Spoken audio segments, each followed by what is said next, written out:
نحمده ونصلي على رسوله الكريم اما بعد فاعوذ بالله من الشيطان الرجيم بسم الله الرحمن الرحيم رب اشرح لي صدري ويسر لي امري واحلل عقدة من لساني يفقهوا قولي۔ دیکھیے، دنیا میں اگر معمولی سا سفر بھی ہو، مثلاً میں اپنے گھر سے چل کے یہاں آئی ہوں تو کچھ تو تیاری کرنی پڑی نا۔ بیگ اٹھایا، کتاب رکھی اور صبح سے سوچ رہی تھی آج جانا ہے۔ آپ ایک شہر سے دوسرے شہر جاتے ہیں، ایک ملک سے دوسرے ملک جاتے ہیں، کہیں بھی جاتے ہیں تو تیاری رکھتے ہیں نا۔ دنوں پہلے بیٹی کو رخصت کرنا ہو، دنوں پہلے تیاری شروع ہو جاتی کہ رخصتی ہے۔ لیکن ایک بڑی رخصتی بھی ہے اور وہ ہر ایک کی رخصتی ہے، اس کی بھی لازماً تیاری ہونی چاہیے۔ ہمارے ہاں شادیوں کی تیاری مہینوں پہلے شروع ہو جاتی، سارا دن تیاری ہوتی رہتی، مہمانوں کی لسٹیں بن رہی ہیں، ہال بک ہو رہے ہیں، مہمانوں کے آنے رہنے کا انتظام ہو رہا ہے، کپڑے بن رہے ہیں، جہیز بن رہا ہے، گھر آگے تیار ہو رہا ہے۔ دونوں خاندان کتنی لمبی لمبی تیاریاں کرتے ہیں اور سب لوگ مدد کو بھی پہنچ جاتے ہیں۔ سوچئے آخرت کی رخصتی میں ہم سب اپنے آپ کو رکھ کے دیکھیں اور اسی جگہ رکھ کے دیکھیں کہ میری رخصتی ہونے والی، اس رخصتی کے لیے میں نے کیا تیار کیا ہوا ہے۔ کیونکہ انسان موت کے وقت کہے گا، جیسے اس آیت میں جو آپ نے تلاوت سنی، حتی اذا جاء احدهم الموت قال رب ارجعون، یہاں تک کہ جب ان میں سے کسی کی موت کا وقت آئے گا تو کہے گا رب مجھے واپس جانا ہے، ابھی میرے بہت کام ہے، مجھے واپس بھیج۔ کیوں؟ کہاں بھیج؟ اس دنیا میں بھیج جس کو میں چھوڑ آیا ہوں، تاکہ میں اب نیک عمل کروں، اچھے کام کرنے کے لیے واپس جانا چاہتا ہوں۔ تو وائی ناٹ، آج اگر ہمارے پاس وقت ہے تو آج سے کیوں نہ اچھے کام شروع کر دیں؟ ان میں کیوں سستی کر رہے ہیں؟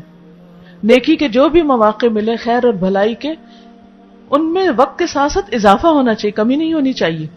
یہ نہیں ہونا چاہیے کہ ہاں وہ ایک وقت میں بھی اچھا کام کرتی تھی، اب مجھے فرصت نہیں۔ کیوں بھی فرصت کیوں نہیں؟ وہ بہت سے کام، مصروفیت کس چیز میں؟ دنیا کے چھوٹے چھوٹے کاموں میں۔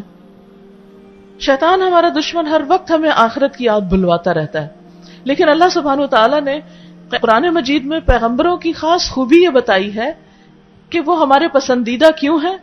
انا اخلصناہم بخالصۃ ذکر الدار، ہم نے ان کو ایک خاص چیز کے ساتھ خالص کیا، چن لیا، اور وہ تھی گھر کی یاد، کہ ان کے دل میں گھر کی یاد رہتی تھی۔ اور گھر کون سا؟ جو ہمیشہ کا گھر۔ وَإِنَّ الدَّارَ الْآخِرَةَ لَهِيَ الْحَيَوَانُ لَوْ كَانُوا يَعْلَمُونَ، اور بے شک آخرت کا گھر وہی دراصل گھر ہے، لَهِيَ الْحَيَوَانُ، زندہ رہنے کی وہی جگہ ہے، وہی اصل زندگی ہے۔ لَوْ كَانُوا يَعْلَمُونَ، کاش لوگوں کو پتا ہوتا۔ تو بات یہ ہے کہ اصل گھر تو وہ ہے، اور دنیا تو سمجھے ایک میکے کی طرح ہے۔ جیسے میکے میں لڑکی رہتی ہے تو وہ اکثر یہ سوچتی رہتی کہ میرا گھر نہیں، ماں باپ کے گھر ہوتے ہوئے ہر بچی یہ سوچتی میرا گھر نہیں، میرا گھر تو اگلا گھر ہے۔ مائیں بھی کہتی رہتی ہیں اپنے گھر جاؤ گی تو پتہ چلے گا، اپنے گھر جاؤ گی تو پتہ چلے گا۔ تو ماں باپ کے گھر کو اپنا نہیں کہتے، وہ دوسرا اپنا کہتے ہیں۔ اور لڑکی بستی بھی وہی ہے جو دوسرے کو اپنا بنا لے، ورنہ تو اگر ماں باپ کے گھر کو اپنا سمجھے اور سسرال کے گھر کو غیر سمجھے تو پھر بساؤ نہیں ہوتا، تو اس میں دل لگانا پڑتا ہے اگلے گھر میں۔ تو مومن کا بھی اگلے گھر میں دل لگا رہتا ہے، وہ اسی کے خواب دیکھتا رہتا ہے، وہ اسی کی تیاری کرتا رہتا ہے، وہ اسی کے بارے میں فکر مند ہوتا ہے، وہ دنیا میں غافل ہو کے نہیں جیتا۔ تو یہاں ذکر کیا گیا اس شخص کا جو غفلت کی زندگی بسر کرتا ہے، کوئی اچھا کام نہیں کرتا، حتیٰ کہ جب موت آ جاتی تو کہتا ہے اب مجھے واپس بھیجیے، میں اچھے کام کر کے آؤں۔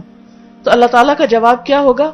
کلا، ہرگز نہیں، یہ تو ہو ہی نہیں سکتا، امپاسبل، انہا کلمۃ هو قائلها، یہ تو بس ایک بات ہے جو کہہ رہا ہے، یہ اپنی بات میں سچا نہیں، یہ تو ایک بہانہ کر رہا ہے کہ کسی طرح اور واپس جا کے رہنے کا موقع مل جائے، کیونکہ دنیا میں اناف زندگی مل گئی تھی۔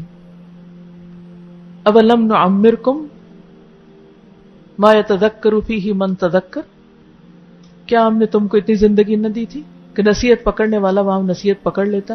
وجاءکم النذیر، ڈرانے والے بھی آئے تھے تمہارے پاس، لیکن اس وقت تم نے سوچا ہی نہیں کہ اس گھر جانا ہے. ہم سب اپنے آپ سے پوچھیں کہ ہم کتنی دفعہ سوچتے ہیں کہ میرا گھر وہ ہے، میرا گھر وہ ہے. ذکر الدار، گھر کی یاد کتنی دفعہ آتی. تو اللہ نے ان لوگوں کو چن لیا، اپنا پسندیدہ بنا لیا جو اس گھر کی یاد میں جیتے ہیں. کامیاب لوگوں کی صفت ہی یہی ہے کہ وہ انجام کو سامنے رکھ کے کام کرتے ہیں کہ اس کا اینڈ ریزلٹ کیا ہوگا، کہاں جانا ہے مجھے. ہم سب سوچیں ہمارا اینڈ کہاں ہونے والا ہے. دنیا کا اینڈ اصل اینڈ نہیں، اینڈ تو وہاں اینڈ اپ وہاں جا کے ہوں گے، اس سے آگے کچھ اور نہیں. آخرت کو آخرت کہتے ہی اس لیے ہیں کہ وہ آخری چیز ہے، فائنل ڈیسٹینیشن، اس سے آگے کچھ نہیں. نو وے آؤٹ، وہاں سے فرار کا رستہ ہی نہیں، کہیں اور نکل ہی نہیں سکتے. جو اچھی جگہ پہنچ گیا وہی خوش قسمت، اور جو مصیبت میں پڑا وہ بدقسمت. قرآن مجید میں آتا فَمَنْ زُحْزِحَ عَنِ النَّارِ وَأُدْخِلَ الْجَنَّةَ فَقَدْ فَازَ. کامیاب کون ہے؟ من زحزح عن النار، جو آگ سے بچا لیا گیا، وَأُدْخِلَ الْجَنَّةَ، اور جنت میں داخل کر دیا گیا، فَقَدْ فَاز، وہ کامیاب ہو گیا. یہ ہے سکسیسفل پیپل، یہ ہے اصل کامیابی. اور اگر ہم وہاں کامیاب نہیں تو دنیا میں چاہے نمبر 1 ہی شمار کیوں نہ ہوں، کسی بھی فیلڈ میں سب سے آگے کیوں نہ نکل جائیں، کچھ فائدہ نہیں. لہذا موت کو یاد رکھنا عقل مندی کی علامت ہے. عمر بن عبدالعزیز ہر رات اپنے ساتھ کچھ لوگوں کو، علماء فقہا کو جمع کرتے، جب خلافت کا دور تھا، ہر طرح کی اتھارٹی تھی، اور ان کے ساتھ بیٹھ کے، یعنی بجائے اس کے کہ وہ دنیا کی اپنی حکومت کو انجوائے کرتے، وہ اس سارے وقت میں روزانہ ڈیلی اپنی موت کو یاد کرتے تھے بیٹھ کے کہ مجھے جانا ہے، مجھے یہ سب چھوڑ دینا ہے. آج بھی آپ دیکھیں اگر حکمران یہ سوچ اپنے اندر پیدا کر لیں کہ یہ سب کچھ ہمیں چھوڑنا ہے تو ہر چیز کی اصلاح ہو جائے. گھروں میں فساد بگاڑ کیوں ہے؟ کیونکہ ہم سمجھتے ہیں یہ میری چیز ہے، میری. ہر شخص کھینچا تانی میں لگا ہوا ہے.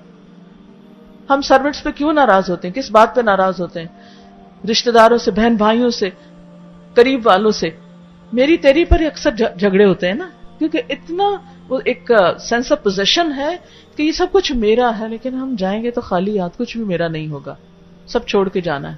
تو اس کو پکڑے، اس کو تھامے جو ساتھ جائے گا.